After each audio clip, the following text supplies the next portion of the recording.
ಎಂದು ತಮ್ಮ ಹೃದಯದಲ್ಲಿರುವ ವಿಷ್ಣುಮೂರ್ತಿಯ ಆರಾಧನೆಯನ್ನ ವಿಶೇಷ ರೀತಿಯಲ್ಲಿ ಮಾಡಿದವರೇ ನಮ್ಮ ಗುರುಗಳು ಅಂತ ರಾಘವೇಂದ್ರ ಸ್ವಾಮಿಗಳು ಹೇಳಿದ್ದಾರೆ. ಬಲ್ಲಿಗೆ ವಿಶೇಷವಾಗಿ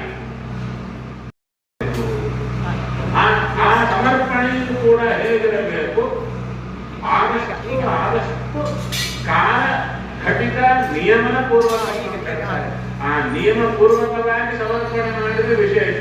ಅದು ಎಷ್ಟರವರೆಗೂ ಬರಬೇಕು, ಅಭ್ಯಾಸ ಆಗಿ ಕ್ಷಣ ಕ್ಷಣಕ್ಕೂ ಭಗವಂತನಿಗೆ ಸಮರ್ಪಣೆ